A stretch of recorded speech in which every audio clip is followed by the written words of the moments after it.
Oh, willkommen! Welcome to the Russ Joy Show. I'm Russ Joy. Figure that out because you're smart. It's also the name of the show. I think the internet here is going to work. I think we're in a pretty good spot. We are live in Vienna, Austria, to do a post-mortem of the Philadelphia Eagles, and it is something that I didn't want to have to do. And unfortunately, it feels like no matter what happens and when, anytime I go to travel for work, Philadelphia teams just profusely vomit all over themselves. And this Eagles game and this Eagles team that we'll discuss, incredibly frustrating on a whole lot of levels. And I think maybe more so than any other team I can think of in recent memory, this is the most disappointed I think I've been in a Philly team in a long time. I mean, when the Eagles fell apart in 2023 after going to a Super Bowl, that was disappointing. When the Phillies fell on their face in the World Series and then the year after and the year after, that was disappointing. When the Sixers watched the multi-bounce shot from Kawhi, that was disappointing.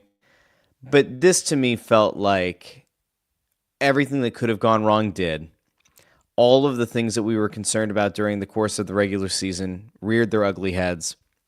And I have this really, it's a feeling of despair that what we are seeing from this Eagles team feels a lot like what we have seen across the street at Citizens Bank Park.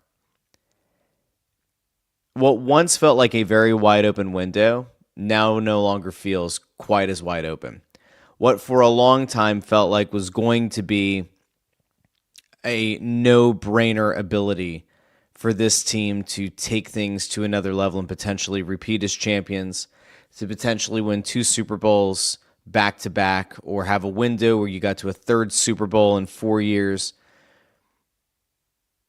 It all just kind of came crashing down. And the worst part about it is there is absolutely no reason that it had to come to this. There is no reason that we had to watch arguably the most talented, the most loaded Eagles offense of maybe our lifetimes continue to put up roughly 9 points per game in the second half of games. Watch the Eagles offense fall apart in each and every way.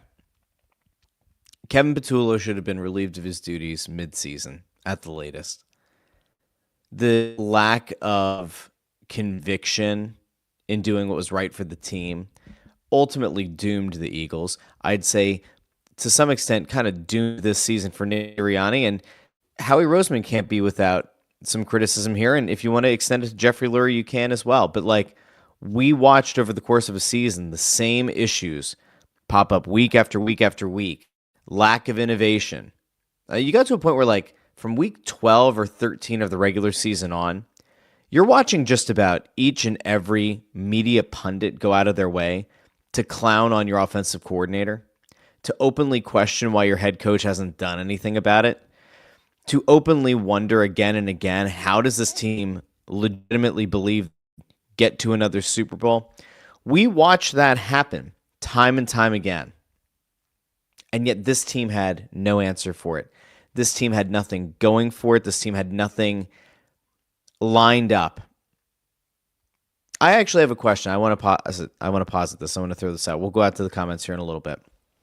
They're on the bottom right of the screen. If you're on YouTube, Facebook, or X, you can comment. Your comments will pop up. If you're on X, don't forget you have to click the video first, go into old Periscope mode, and then you can type your question in, or your comment, or your concern, and it'll pop up.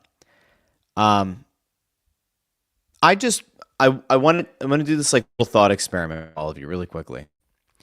When it comes to what we saw this weekend on the offensive side of the ball, you can look at this for the Bills. You could look at this for the 49ers. You can look at this for the Packers, for the Bears, for other teams. How many times did we watch games go to the final possession, the team that was trailing with 2 minutes left ended up coming back to win, and virtually every time, the big focus was look at the innovation from the offensive coordinator. Look at the innovation from the head coach. Look at this play design. Their season was on the line, and they put together an immaculate play. And then I want you to compare that to what the Eagles ran on their final play. Because see, here's the problem, right? We all watched this game together. But my plane for Frankfurt took off at the 2-minute warning. There was somehow no Wi-Fi on this plane. So I had to sit for 8 hours stewing on whether or not when I landed in Germany, did the Eagles win or not?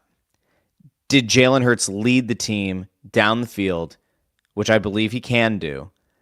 Did he lead them down to a touchdown? Did he get them the lead? Did the gassed defense give up a field goal? Did this thing go to overtime? Or was Kevin Patullo going to Patullo? And guess what? Kevin Patullo'd. So it took me, I got into Germany. I had to catch a connecting flight.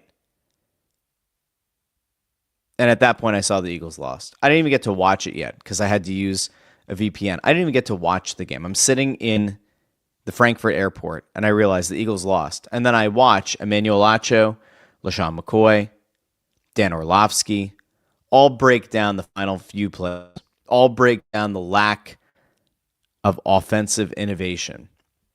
And then when I got to my hotel room in Vienna, I popped on the VPN. I watched the last 2 minutes of the game. Absolutely gutted. I mean, I think that watching that final 2 minutes the day after, I mean, it feels like the day after. What time is it there? It's like 10. Is it like 10:50 where you guys are? It's like pretty much, early evening over here, right? Been traveling nonstop. To watch this play out the way that I had to and stew on it for 8 hours, I could not have written up a worse ending. Now, we can certainly talk about A.J. Brown's drops. We can certainly talk about Devontae Smith having the ball in his hands, and they took a big hit, and I'm not going to hold that. Was a third down play by Devontae Smith where the ball's in his hands, and he gets rocked, and he drops the ball. Not necessarily going to hold that one against him, although it would be nice to have that clutch catch, and we've seen Devontae Smith make incredible catches all year and over the course of his career. But I want to get to that offensive innovation thing. This is the thing that ultimately, to me, has to be the nail in the coffin of Kevin Patullo. And I would also make the case that if this head coach doesn't want to get rid of his offensive coordinator, then it needs to be the end of the head coach as well. It's not being hyperbolic. Let me go macro first, and then we'll come back to the game. Okay. There are far more qualified coaches on the market right now. If you want to look for an offensive coordinator, or even if you wanted to look at a head coaching opportunity. If Sirianni doesn't want to make changes, if Howie Roseman, Jeffrey Lurie go to Nick and say, listen, you've got to make a change. This did not work. We gave you the ability to hire your guy. We allowed you to keep him in place, and shame on us for allowing you to keep Kevin Patullo in place. If Sirianni at that point is like, no, I'm going to keep him. He's my guy. I'm rocking with him. Well, then he's going to have to rock within the unemployment line. Like right now, you can look at it like this. If you were trying to find an offensive coordinator, just based on some of the names that are out there, I don't think most of them are going to be of interest to Nick Sirianni, because I think Nick Sirianni knows that there's a very good chance that whoever gets hired as offensive coordinator could potentially end up with his job if they underwhelm again. So names like Mike McDaniel, could he be an interesting offensive coordinator? He could be. Would Sirianni spend the entire time worried that he's going to get stabbed in the back by Mike McDaniel? Probably. Would Cliff Kingsbury be a really great offensive mind to add to that room and to bring some innovation to the offense? He would be. But you know damn well that Nick Sirianni would spend the entire season worried about getting stabbed in the back by Cliff Kingsbury. What about Monken? What about Monken from the Ravens? Remember, the report was that John Harbaugh refused to let Monken go. Well, there's a guy who had an MVP quarterback in Lamar Jackson, figured out a way to maximize Lamar Jackson and Derrick Henry. Now, you can make the argument this year Baltimore got away from what made them successful, often forgot that they had Derrick Henry in the backfield. But we'll go larger body of work. That's another guy that could potentially be of interest, although with Harbaugh likely going to get his choice of head coaching opportunities, I would imagine that if Monken is going to go anywhere to be offensive coordinator, it would probably be under Harbaugh. And that brings me to John Harbaugh. People might throw out the idea, well, Sirianni won't move on for Patullo. Do you go for John Harbaugh, who's won a Super Bowl, who is usually lauded for having teams with great culture? That wouldn't be an inspiring hire to me. But I'll give you one name that I would be really interested in, just in general.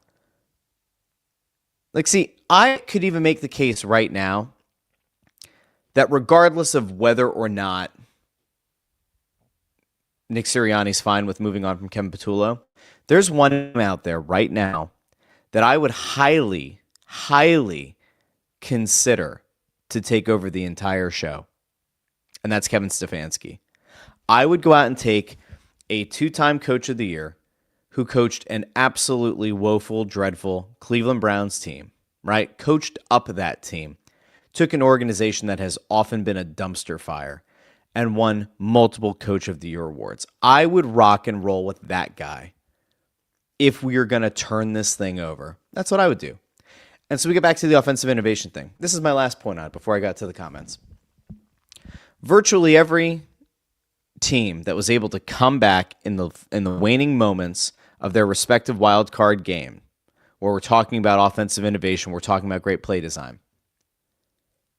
In just about every scenario, the person who was cited as being the mastermind behind the play was the head coach. Nick Sirianni gets a lot of credit for being the CEO coach. He lets the offense be the offense, he lets the defense be the defense, he lets the special teams be special teams, and then he tries to manage personalities and whatever else he does. But he doesn't really have ownership of any of this, right? In a lot of ways, he doesn't have ownership. He certainly doesn't have ownership of a defense that bailed his ass out and Kevin Patullo's ass out game after game after game. And if you listen to him, and if you think back to this notion that was out there and this belief that, Nick Sirianni got more involved in the offensive game plan late in the season. Well, that means that he didn't own, in his own mind, he didn't own this offense the first 13 weeks of the season, but then somewhere around there is when he started getting more involved. And not a lot changed.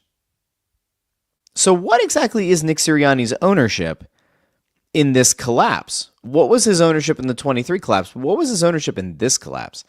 And ultimately, if there are people out on the market right now that we can all agree would be the guy to take the blame in that final moment, on that final design play, then it might be time to make a change to head coach.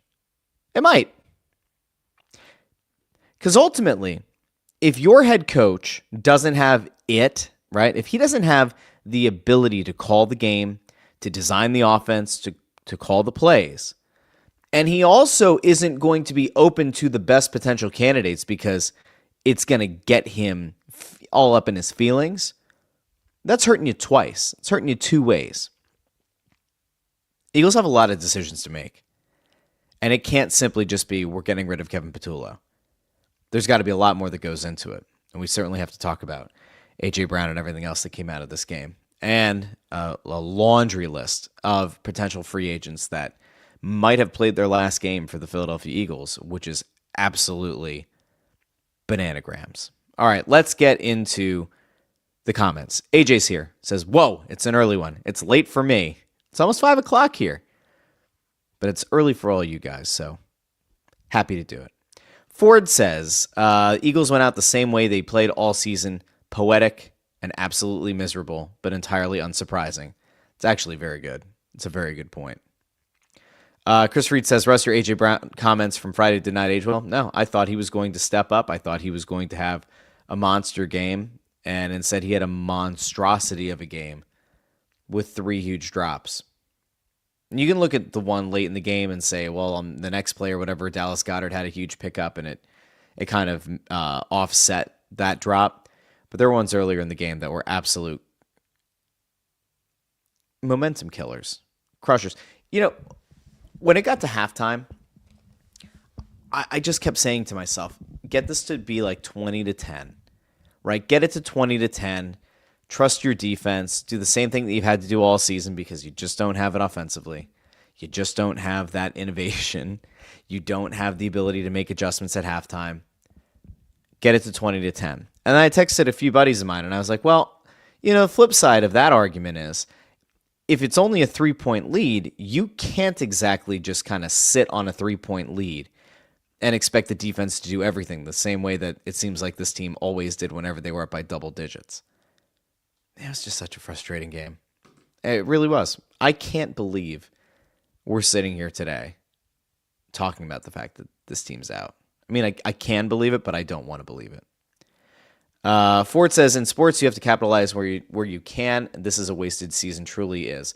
This is why I'm saying, like, to me, it feels very much like the Phillies, and I don't want it to feel like the Phillies because, as many of you are well aware, I feel like the Phillies missed their window. I feel like the Phillies' window is effectively shut unless they can go out and add a guy like a Bo Bichette, which now the Yankees and the Red Sox are both heavily involved in that sweepstakes, so I guess we'll see if it happens or not. But yeah, I'm not as bullish on the Phillies as I might have been at one point when I really believed that they truly were in a can't miss situation. This Eagles team has so many guys coming up for contracts too. It's deeply worrisome. Chris Reed says, with $40 million already in dead cap space in 2026 and an aging and injury-prone offensive line, has the window for the Eagles already closed? I don't think it's closed, but I think it certainly feels a lot more closed than it did a few weeks ago. And, there was a quote that came out. It was Landon Dickerson, and he was asked about his injuries and just about, like, what the season has been like for him. And, like, we all know that he was hurt. We all know that he's been playing through injuries. We've talked about it all year. He has been. Cam Jurgens has. But, man, there's something in the quote that he gave that just did not sound great. I'm actually going to throw out to Landon Dickerson first because I think you kind of have to hear it from him. This, to me, I think is some of the most concerning audio you could have possibly had coming out. Because, like, I think we all sort of had a real good feeling that he was significantly hurt. But it's not just about this season. It's about, like, all right, is there a way for him to get healthy again, period? Here's Landon Dickerson. I mean, it does bother me. I mean, everybody shares blame, but, I mean, everybody's going to point to somebody. So it's hard for people on the outside that don't understand what goes on in the details of everything. So I think he handled the criticism well. Didn't let it get to him, and that's all he can do. What were you playing through this year? A lot. When you say you don't want to let anyone down, is that more of just a you personal thing, or do you think that's like a team-wide culture thing? I mean, if you're in team sports, you understand. You don't want to let the guys down beside you because you go through a lot. You've played through a lot of injuries. You've come back from a lot of injuries. I guess, how did this season compare to some of the experiences you've had in the past? Shitty. You expect. Listen, the idea that, like, Dickerson can't even give you a straight answer as to whether or not he thinks he can get healthy again, period, is deeply concerning. I don't know if Cam Jurgens spoke to the media after this because, again, I've been on 2 planes and over the ocean and not as on top of the post-game comments as I usually am. But this is really that to me is deeply, like, if you think about it, it's like, could you try to run back a lot of this offensive core and go for it again next year? You could. I don't know if the A.J. Brown of it all is going to work. I'm not exactly sure that he'll be back at all. And it certainly seems like every media pundit has already essentially guaranteed that he will be gone. But let's just imagine for a second there's a way to fix that. Because it did seem like A.J. Brown and Jalen Hurts mended their relationship. So let's just imagine for a second that you can go into next year and you've got Jalen Hurts, A.J. Brown, Devontae Smith, Saquon Barkley. I think Tank Bigsby's under contract. And then you're bringing back your line again, right? You're bringing back Mailata. You're bringing back Jurgens. You're bringing back Dickerson. The Lane Johnson of it all is a real concern. This Liz Frank injury, like, they've been talking about for weeks about it. He's very close to coming back. He could have played in the final regular season game. And then he was inactive for this game. I mean, does this game look different if Lane Johnson's in? Maybe. Possibly. But Lane Johnson's not going to be able to fix how bad this offense was in the second half yet again. Let me see. Is upset with Sirianni and Jalen Hurts' development. I don't know if that's... So, there's part of me that has this question about where is Hurts at as a quarterback and how does he develop? How does he reach that next level consistently? And listen, the guy hasn't had the same offensive coordinator for 2 back-to-back full seasons, I think since like college, right? Since he's been in the pros, I think the only time he's had a guy for more than a year was Shane Steichen. And I think that was like a year and a half. Imagine if they just got a guy who could come in here and be consistent. And this actually comes back to my macro point again about like, what is it that Nick Sirianni does? What does Nick Sirianni actually have ownership of?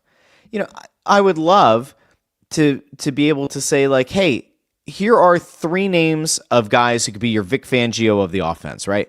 Vic Fangio, absolutely no aspirations of being a head coach, exceptional defensive coordinator. The Eagles and Eagles fans keep saying, let's go find the Vic Fangio of offense. That guy doesn't exist. That guy's not available. There's not a great offensive mind right now who's out there with no head coaching aspirations. You have a bunch of guys who theoretically would want to get back into being head coaches in McDaniel and Kingsbury.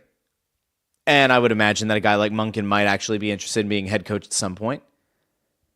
And Harbaugh's not going to come here to be an offensive coordinator, right? Is Kevin Stefankski going to come here to be an offensive coordinator? I highly doubt it. So you don't have a guy like Fangio. But this comes back to the crux of my anger and my argument all along.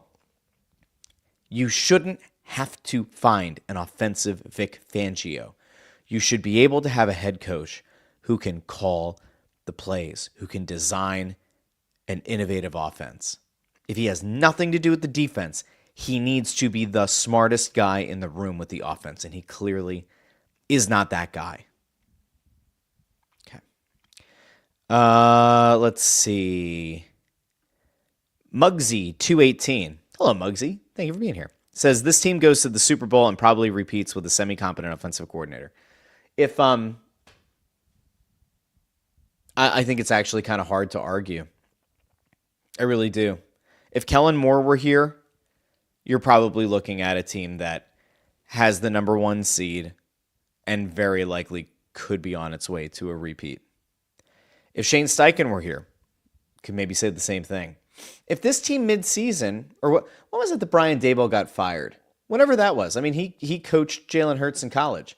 If you'd brought him in to just be like an offensive advisor, could they have pulled the nose up on it? Maybe. I think the Eagles are so worked up about what happened when they demoted Sean Desai and seeing that Matt Patricia didn't work and watching how that really did effectively cave that defense in. I think they were so hesitant to do it all over again, but it's the thing that they needed to do, and they weren't willing to do it. All right, let's see. Greg Mondracos here says, afternoon, Russ. Good evening from Vienna. Guten Abend. Let's see. Nick Abe says, A.J. Brown stays. He's too valuable. We'll see about that. Chris Freed says, I'm on the John Harbaugh for head coach bandwagon. I'm not. No, I'm not. I'm not saying that Harbaugh is not a good coach. I'm not going to compare him to Doc Rivers or John Tortorella, but like it's been over a decade since he won the big one. So I'm not fully there. KW33 says someone deactivate Kevin Patullo's key card. It should be. Shouldn't have been allowed. If there's a team bus or anything to NovaCare from Lincoln Financial Field, shouldn't be allowed on it. Let's see. Muggsy says, just throw an Eagle fan into the head coach spot. Apparently, all he has to do is be cocky when things are going great and be pissed when things aren't going well. That clip of him and Patullo jumping around after the touchdown against the Bills, God, that looks bad. I mean, like if you're Jeffrey Lurie right now, aren't you embarrassed? If you're Howie Roseman right now, aren't you embarrassed? Like, when things are going fine and Nick Sirianni's like spouting off at the fans, like at the Kansas City fans or whatever, or Buffalo fans, or he's like, they do the zoom in and he's got this thing in slow motion.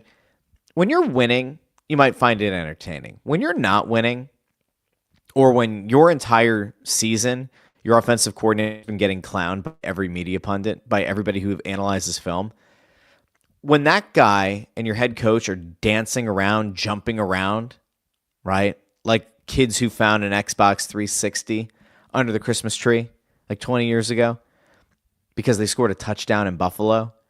When you see that, you should be embarrassed. Jeffrey Lurie should feel embarrassed. Howie Roseman should feel embarrassed. Someone's head's got to roll. Let's see. Joey B says Russ's corduroy hoodie sharp. It's not corduroy, but it kind of looks corduroy. Sort of does. It's very comfy on the plane. Let's see.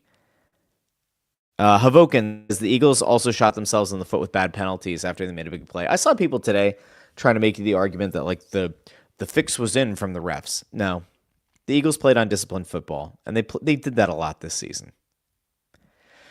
Let's see. WAJ says, hey, at least you're not a Packers fan. I can make the case that the Packers looked more like a Super Bowl threat this year than the Eagles did. I saw LaFleur's apparently going to get an extension too, so I don't know. I don't know how that makes you feel, but Amadeo says, for a defense that doesn't give up explosive plays, we sure gave up a ton of explosive plays. That's actually where I didn't start getting worried on the first drive, but man, like when you're watching Quinyon Mitchell get torched on like a double move, that certainly doesn't make you feel great. You got to give the 49ers props. I don't like giving the 49ers credit for anything, but like they legitimately like gutted this one out.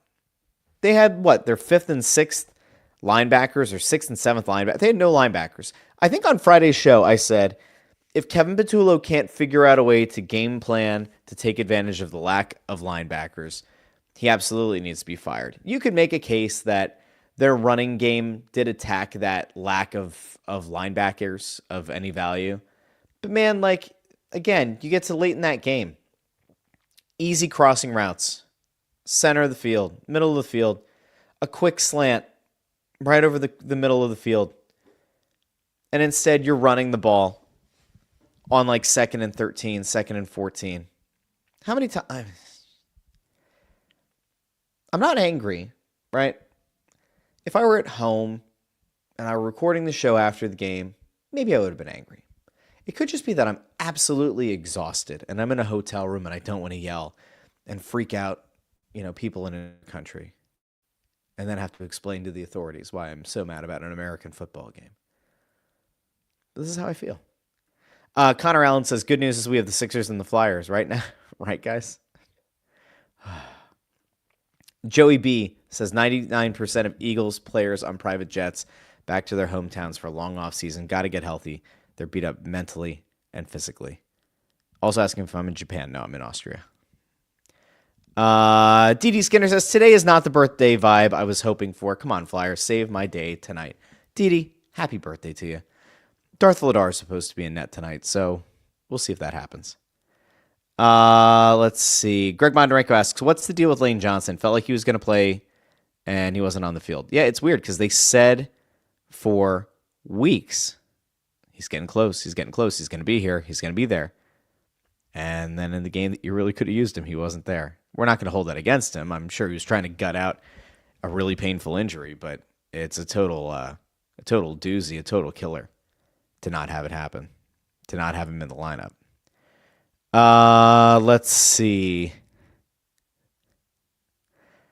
Nick Abe says everyone in the media is saying AJ Brown has to go. I listened to this whole thing on First Take before I went live with the show about how this absolutely has to be the end for AJ Brown, and that the yelling match between AJ Brown and Nick Sirianni on the sideline is, it tells you everything you need to know. If it were me, again, this is where you have to have the conversation about the head coach and the offensive coordinator. I would rather keep AJ Brown. If you said to me right now, you can keep Nick Sirianni, get a new offensive coordinator, but lose AJ Brown, or you can keep AJ Brown, bring in a new head coach, I choose the latter every time. Because make no mistake about it, Devontae Smith is the number one receiver. For sure, he is. He is a legitimate bona fide number one receiver on a lot of teams in this league. But the gravity of A.J. Brown helps to get Devontae Smith more wide open. Like with a good offensive coordinator or a good play design, would make him more open. A.J. Brown's presence, in theory, still puts an extra shred of, we have to cover him, which maybe frees up Saquon Barkley or Tank Bigsby in the backfield. So removing A.J. Brown from the equation would be a gigantic loss. And if they do move on from him this offseason, whoever they replace him with isn't going to be able to fill that hole. So I would actively do whatever it takes to try not to lose A.J. Brown. And again, I think it seems like he and Jalen Hurts have kind of patched up that relationship. And if that is the case, well, then you have to imagine that your franchise quarterback wants to have A.J. Brown back. Do you want to piss off your franchise quarterback? I would say probably not. Let's see. Constitution 1189 says AJ is not the problem. Everyone will blame him, but he can run every route on the route tree. He is a beast. No one was saying this when we had Shane as the offensive coordinator, point blank. The problem is Hurts is a limited pocket. Wow, now in all caps. Hurts is a limited pocket passer. Definitely has deer in the headlight tendencies. He needs to get his step up game way better and go to Peyton Manning school this summer. Well, that won't happen, but I assume that Hurts is going to take this one like a man, like he usually does, and is going to come back stronger, more poised, more locked in than ever. He took the responsibility at the podium. I don't know what else you could want from the guy. Tom Brady talked about it during that final drive about Jalen leaving clean pockets because he can't see well enough, so he flushes himself out and eliminates half the field, and there's probably some truth to it. There was the anonymous quote going around, I think, from LaShawn McCoy about how the reason that the Eagles don't run more complicated concepts is because Jalen can't run them or is unwilling to run them. I don't know how much of that I believe or I buy into, but if there is any truth to it, well, it's disappointing, especially if it cuts down your ability to go after it in a real way. But I want to get to some of the stuff that I found the most upsetting.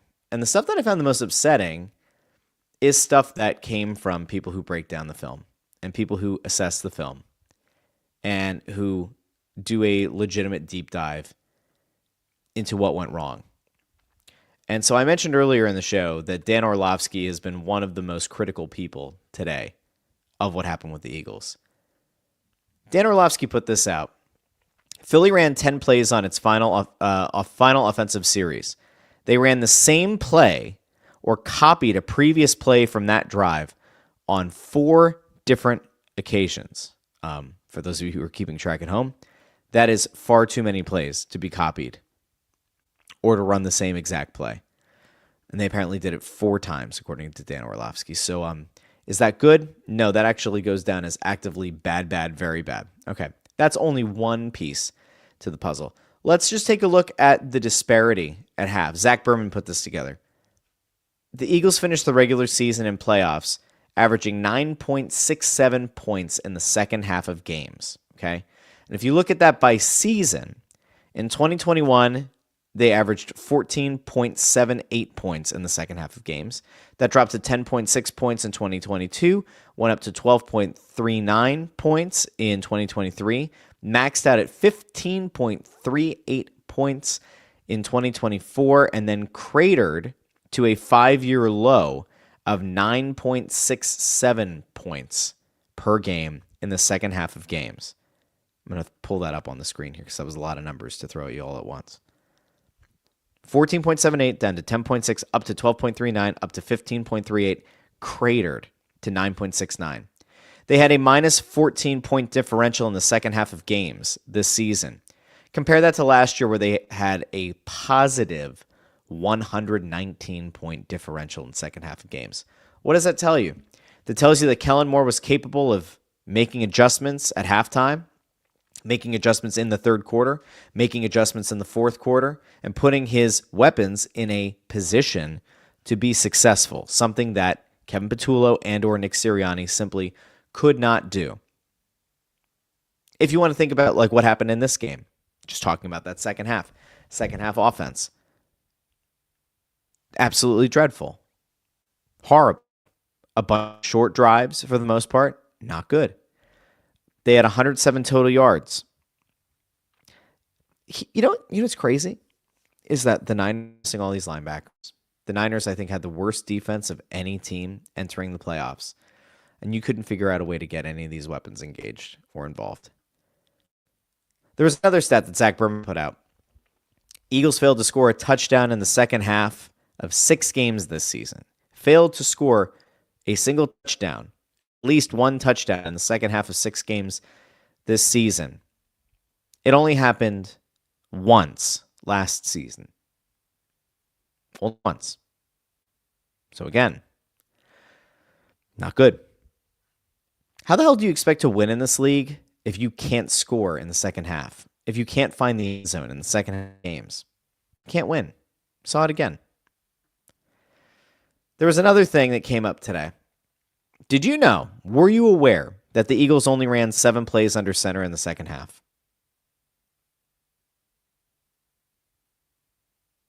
7 plays under center in the second half. All 7 of those plays were runs. They didn't run a single play action pass from under center. Not one. We kept talking about it all season. How much better this Eagles offense looked when they mixed in plays under center. How it unlocked their play action passing game. Didn't take advantage of it. It's bad, very bad. This is why I feel like it is totally fair game to question whether or not Nick Sirianni should be the coach. Like, all these things just add up. And it's not as if no one else saw it. I mean, it's the entirety of the media sphere. It's the entirety of the fan base seeing the same things week in and week out. Sirianni was blinded by his friendship with Kevin Patullo. Because if you took a look at this situation objectively, there's only one determination to make. And it was the same determination you could have made in week 3, week 4, week 10, week 15. Kevin Patullo was overmatched. That was it. Now, you think about guys who are going to be free agents at the end of this year. Goddard's a free agent. Dotson is a free agent. Nakobe Dean is a free agent. Jalen Phillips is a free agent. Reed Blankenship is a free agent. Brandon Graham, in theory, is a free agent. You also wonder whether or not Lane Johnson is going to come back, period. If this injury to his foot is that bad that he couldn't come back, is he going to need a surgery? Is he ever going to be back at 100%? You also have to question, is A.J. Brown going to be back? But just look at just taking a goosey gander really quickly at the free agents. Dallas Goedert. That was a guy that all last offseason was rumored to be in trades because he and the Eagles couldn't come to terms on a deal. They couldn't come to terms on that salary number. Dotson. I think it's okay if Dotson goes. He's been a decent third receiver.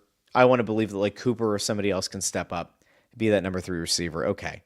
Nakobe Dean. Would be a horrible thing to lose Nakobe Dean. That linebacking core has been great. Now you're going to weaken it by letting him walk? Not ideal. Jalen Phillips was a hell of a pickup. Absolutely hell of a pickup at the deadline. I would like to see Jalen Phillips back. I'd like to see Vic Fangio with another season or multiple seasons to unlock Jalen Phillips more. Reed Blankenship has been a guy that is well-liked, has played pretty solid at safety, but hasn't been perfect. I wouldn't be surprised if they moved on from him. To me, the guy that you have to bring back is Goddard. You don't have anybody in-house right now that can replace his productivity in the passing game. And he's an underrated blocker, especially when you consider what the drop-off is when Calcaterra enters games.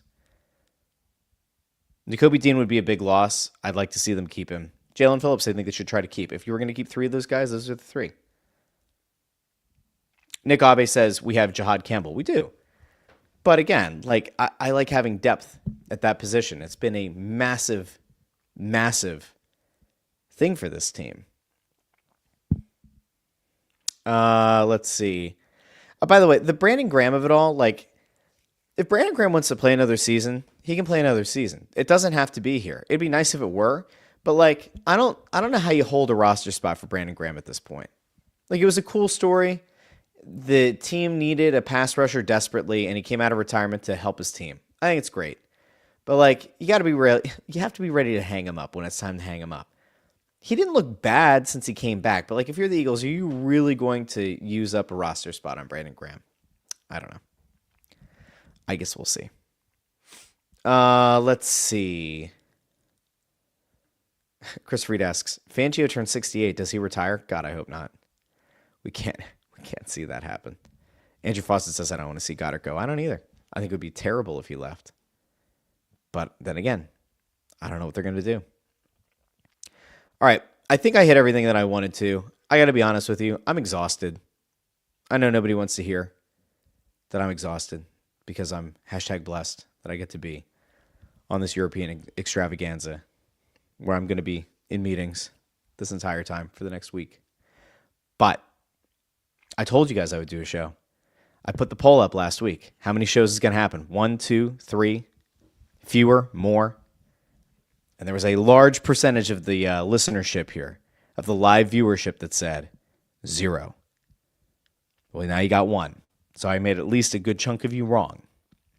I plan on being back on Wednesday and on Friday with the Russ Joy Show. I do have some stuff in the hopper in case we don't do an episode. Amadeo's going to roll some stuff from past episodes. So there will be something popping up on YouTube every day this week. I would encourage you to give them a like.